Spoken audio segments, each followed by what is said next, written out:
So having actually accumulated a dismal performance record, in terms of their policies, and now since 2020 they've created inflation intentionally, as it turns out.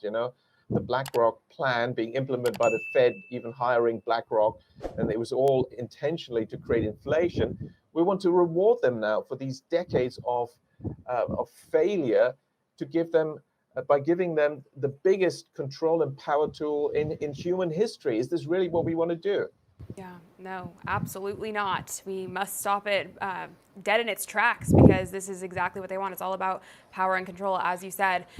Now, perhaps the most concerning part of this all to me is what you mentioned on a recent interview you did with Ivor Cummings. You said that since 2015, it's been the elite's plan to have the CBDC integrated into humanity via a microchip implanted under each person's skin. Can you tell us a little bit more about how you discovered this plan, and is that truly our soon future?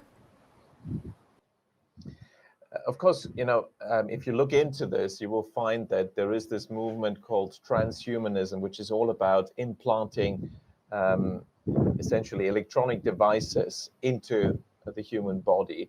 In my view, wholly and entirely ethically unacceptable. It's a violation of human dignity. Where is the human dignity here?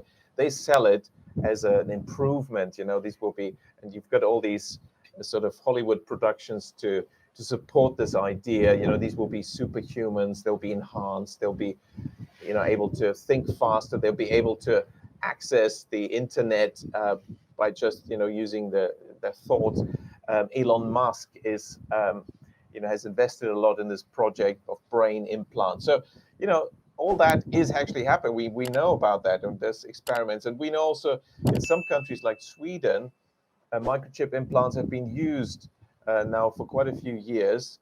As a grain of rice between your thumb and your fingers, and that's used as your wallet, your passport, your door key, to start various equipment and your computer, whatever you want. And so they're selling this as being very convenient. Come on, I mean, if you think about it, the benefits and convenience are so minimal, it's a joke, really. But of course, that is a massive step towards total control. Now, I when I inquired about what the central bankers have been doing on the front of, strengthening their digital controls, one of the central bankers explained to me that, well, the technology is there, and one of the leading central banks pushing this forward already around 2015 had the prototype ready. In fact, I think it was more than a prototype, essentially ready to be rolled out. And I think really what happened then was they were thinking, okay, what's the right moment to do it? Because they do realize it is a big step, but it's so important to them that they didn't want to make a mistake by doing it in the wrong moment and having people mobilize against this, because people will say it is a violation of human dignity. We microchip our animals. They're doing this, at the vet, or if you want to travel with your pets, with your cats and dogs, they get the microchip implant, and cattle get it, and so on. It's been done there. Of course, that's also partly been an attempt to normalize that. And it seems that that's been the plan, of course, for the central bank digital currency. I think they made a mistake by, in the end, delaying, which is good for us. And of course, some people speaking up, like myself and others, against this may have contributed to delays. And then they thought, okay, we'll attack this from a different angle. And they've been working on these artificial panics created around, avian flu and swine flu and so on. They've been trying to create these sort of propaganda fake pandemics.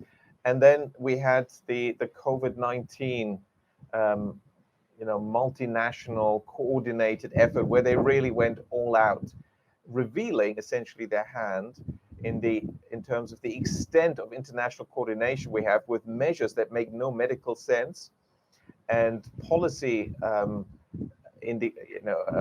recommendations that were actually implemented that make no sense, but were implemented by all these countries at the same time.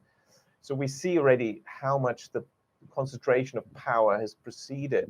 And then with that, they recommended and partly introduced, of course, these digital vaccination passports, but they didn't quite succeed, which is good, which is very good, and that woke up a lot of people. So now we have a real chance to slow this, because essentially the fact is technology should be used for the benefit of the people and not against the people.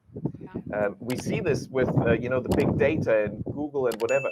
Well, if we have all this surveillance technology and monitoring technology, why don't we, the people, use it to monitor our politicians?